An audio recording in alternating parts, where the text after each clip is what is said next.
O Senhor esteja convosco, Ele está no meio de nós. Proclamação do Evangelho de Jesus Cristo segundo Lucas. Naquele tempo, Jesus contou uma parábola aos discípulos. Pode um cego guiar outro cego? Não cairão os dois num buraco? Um discípulo não é maior do que o mestre. Todo discípulo bem formado será como o mestre. Por que vês tu o cisco no olho do teu irmão e não percebes a trave que há no teu próprio olho? Como podes dizer a teu irmão: Irmão, deixa-me tirar o cisco do teu olho, quando tu não vês a trave no teu próprio olho? Hipócrita, tira primeiro a trave do teu olho, e então poderás enxergar bem para tirar o cisco do olho do teu irmão. Não existe árvore boa que dê frutos ruins, nem árvore ruim que dê frutos bons. Toda árvore é reconhecida pelos seus frutos. Não se colhem figos de espinheiros, nem uvas de plantas espinhosas. O homem bom tira coisas boas do bom tesouro do seu coração, mas o homem mau tira coisas más do seu mau tesouro, pois sua boca fala do que o coração está cheio. Palavra da salvação, glória a vós, Senhor. A palavra do Senhor, que nos é dirigida hoje neste último domingo do tempo comum, antes de começarmos a Quaresma, vem como que coroar toda a liturgia da palavra dessa semana que nós vivemos. E aqueles que estiveram na nossa missa de sexta-feira ouviram, a palavra do Senhor nos cobrar de maneira, diria, muito direta a respeito da maneira como nós falamos e de como as nossas palavras podem construir ou destruir coisas na nossa vida. Que a palavra tem um poder muito grande. E eu não estou dizendo que ao falar você vai determinar ou não alguma coisa na vida de alguém.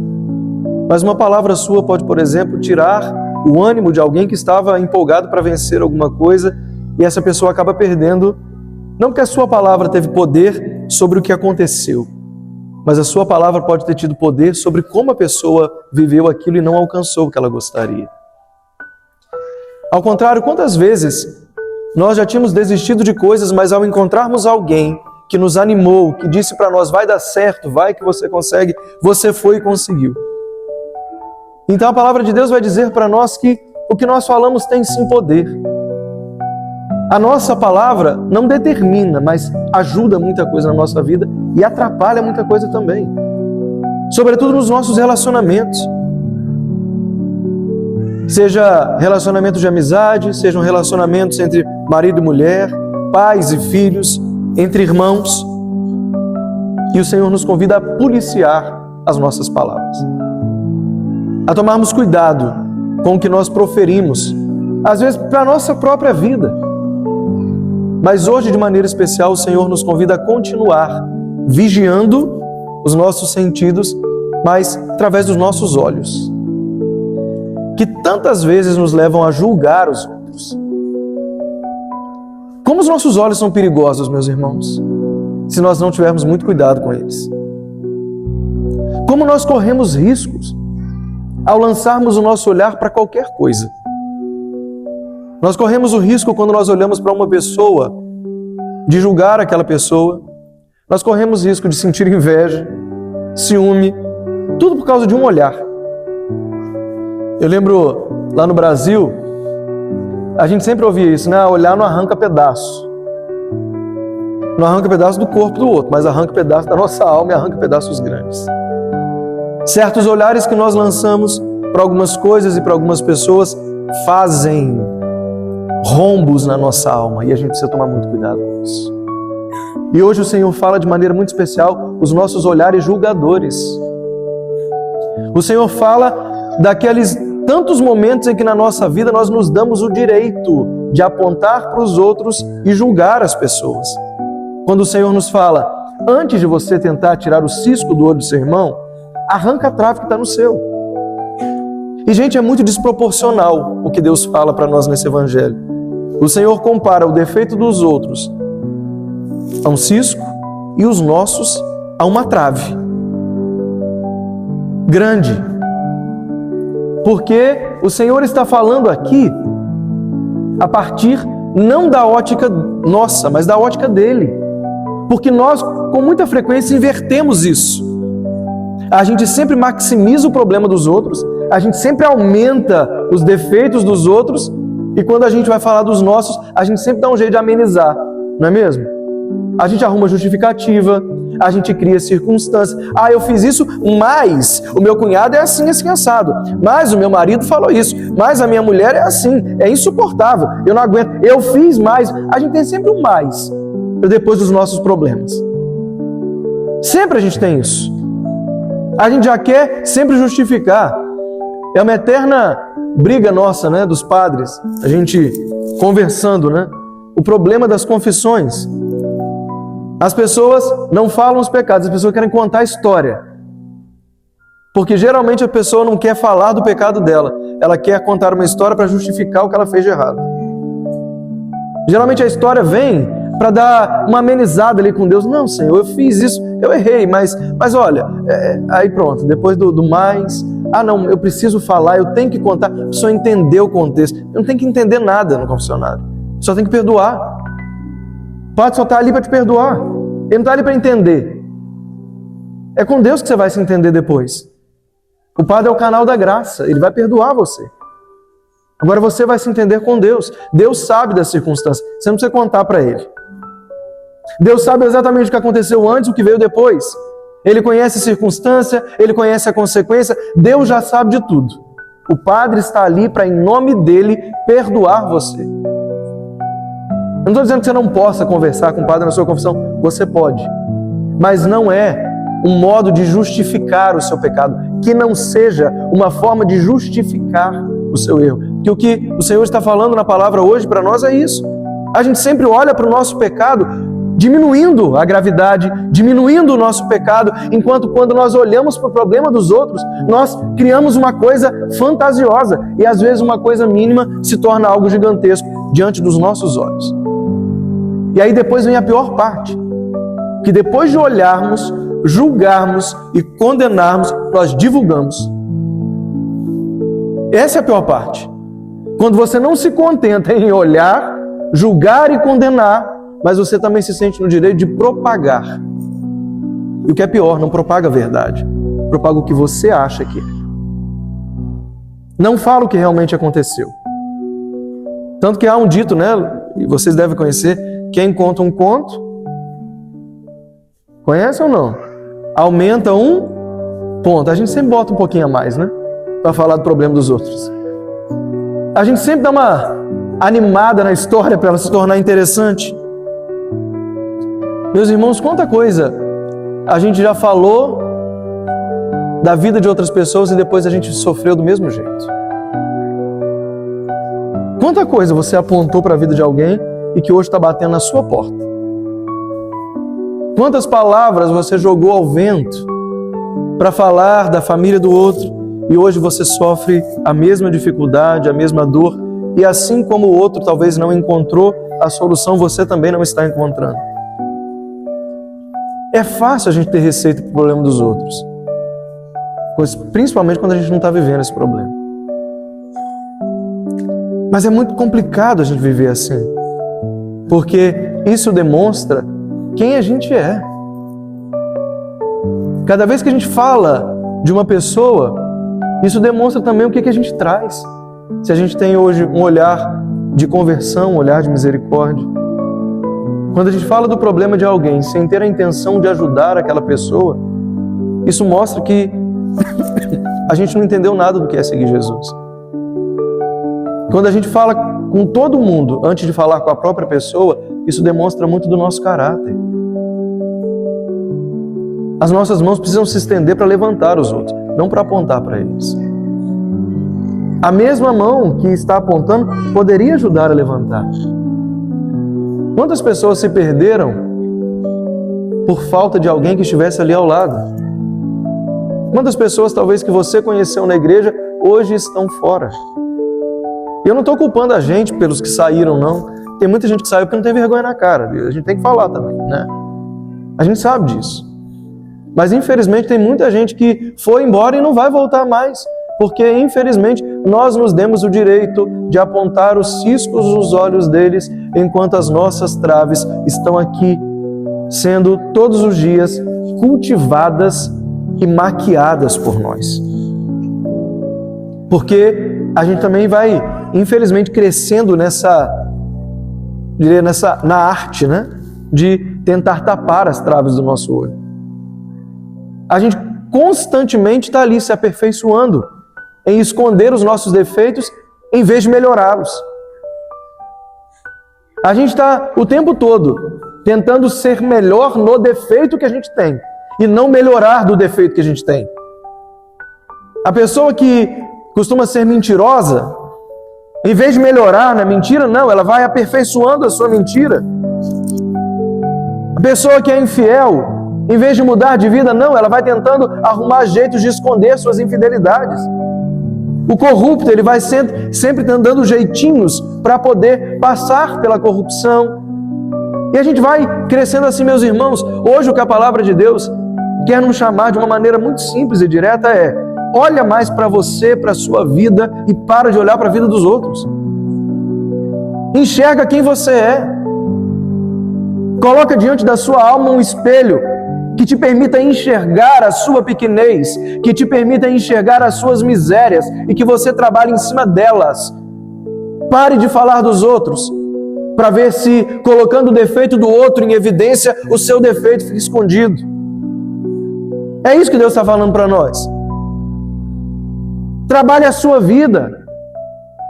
Trate de buscar o céu antes de querer falar dos outros. Busque o céu. Busque a sua salvação. É isso que a gente precisa procurar. Mas a gente precisa ter o critério de Deus, a gente não tem que ter o nosso próprio critério.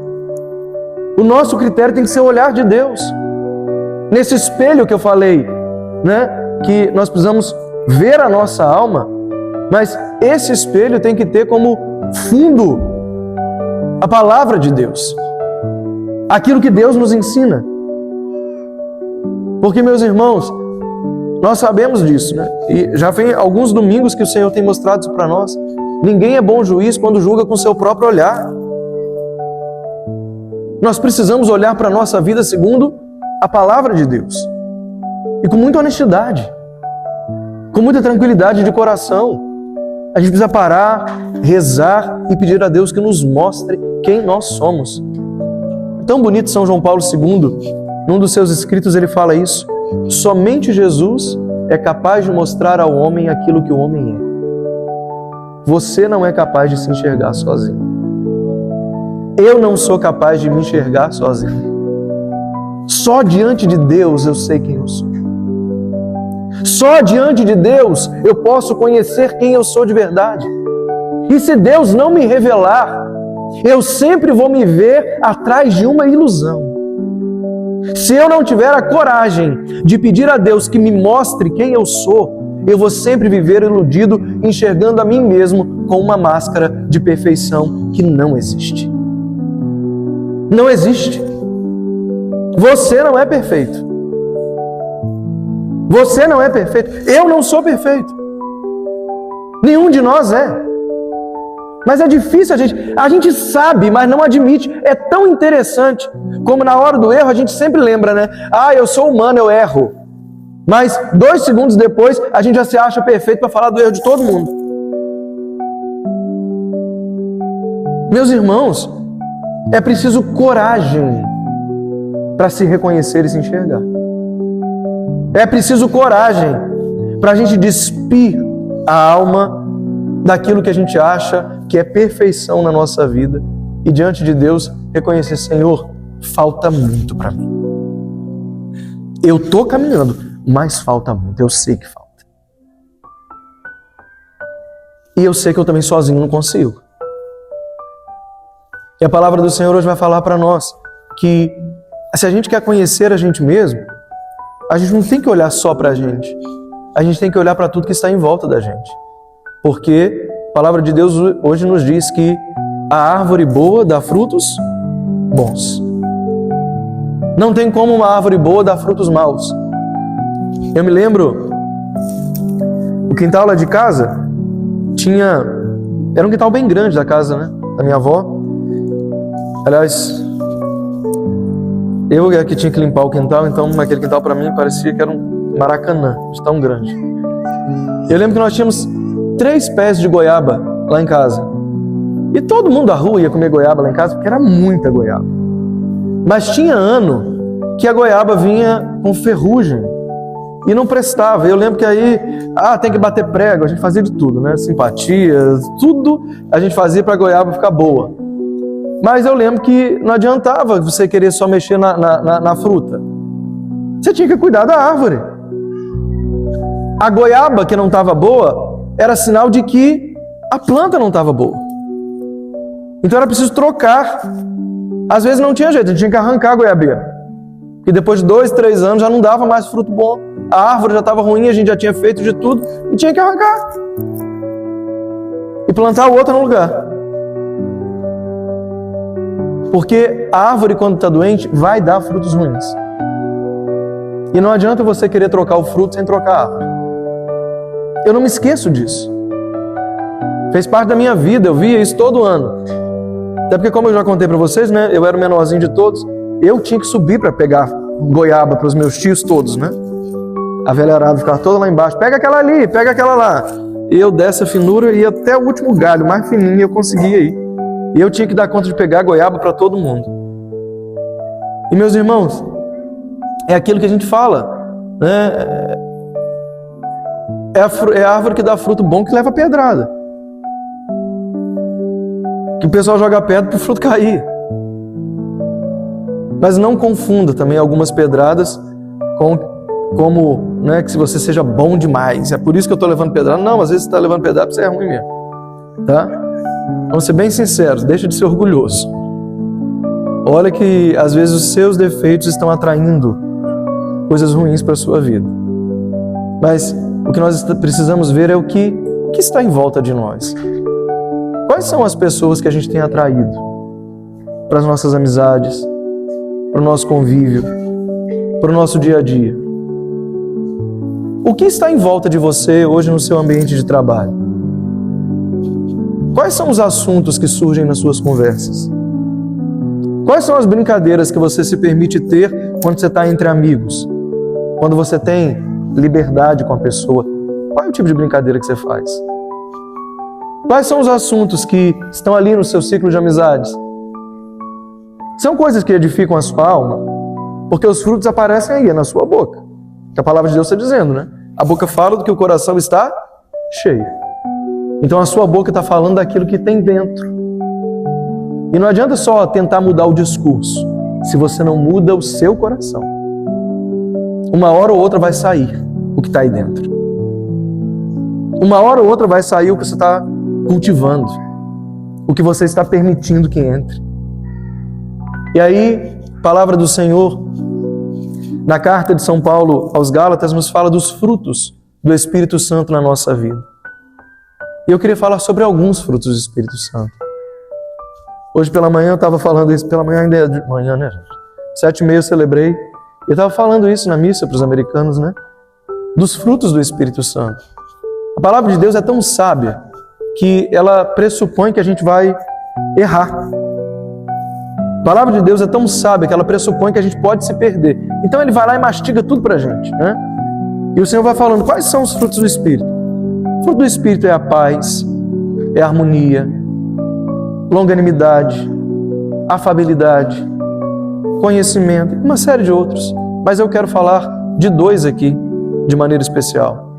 O primeiro deles é hoje, para nós, algo que é urgente que a gente consiga identificar e se a gente não encontrar, a gente precisa corrigir, que é a nossa capacidade de pacificar as coisas. Nós estamos vivendo, meus irmãos, num tempo em que as pessoas parecem que são movidas à confusão. São movidas à intriga, à fofoca, à conversa fiada. É só você olhar. Tem pouco tempo que eu saí do Brasil. Então lá, o que movia, por exemplo, a televisão, as redes sociais, era a vida dos famosos. a gente parece que é atraído pela vida dos outros, né?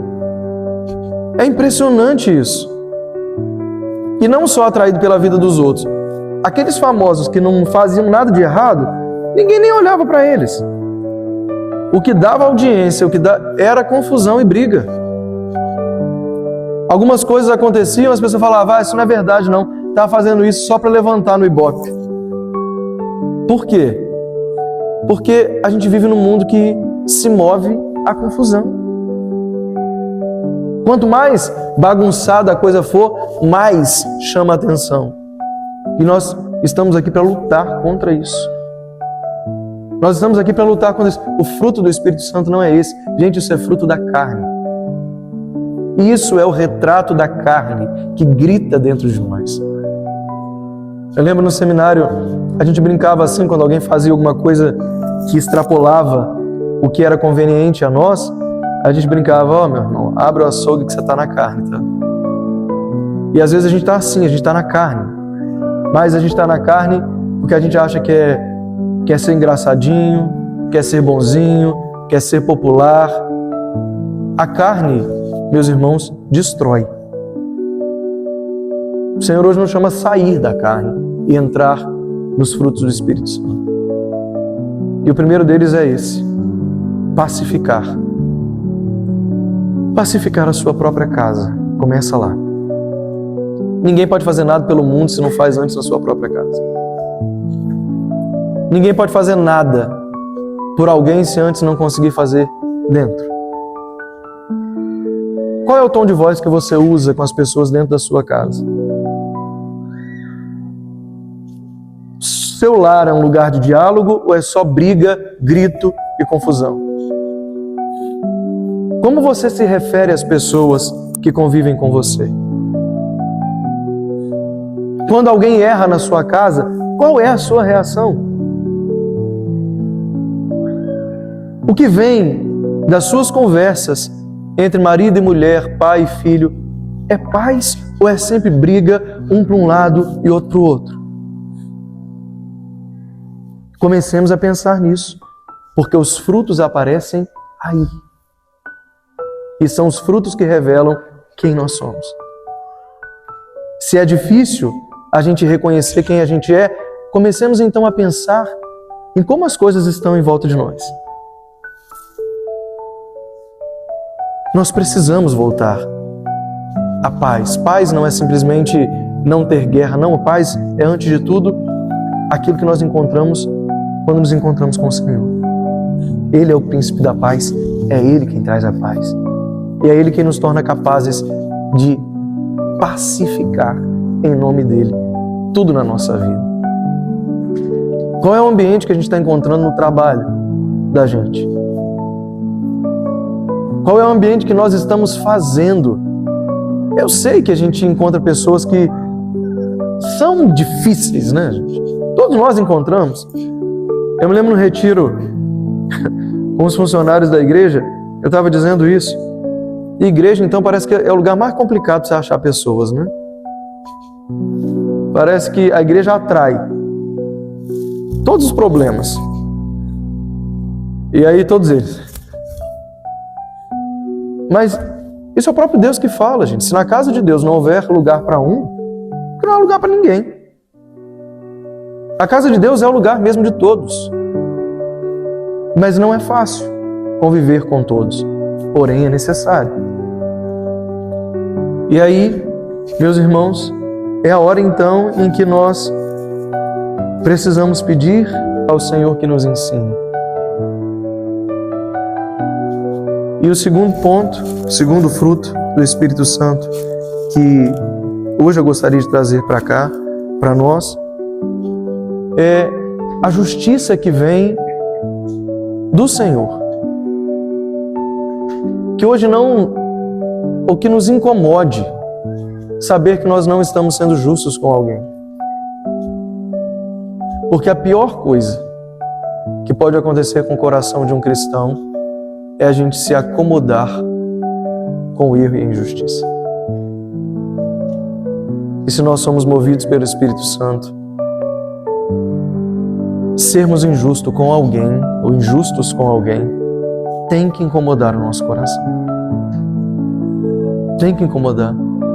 E eu tenho visto, infelizmente, parece que se disseminar no nosso meio um sentimento de conformidade, sabe? Com coisas erradas. Porque a justiça maior de todas é dar a cada um, aliás, o conceito de justiça é esse, né? Dar a cada um aquilo que lhe é direito, não é isso? Dar a cada um o que aquela pessoa tem direito. E hoje, principalmente, para nós, a grande injustiça que nós temos vivido é tirar de Deus aquilo que pertence a Ele. Nós temos vivido uma fé muito egoísta, em que nós queremos muita coisa, mas nós não damos a Deus aquilo que é dele por direito, que somos nós mesmos. Eu não estou falando de coisas.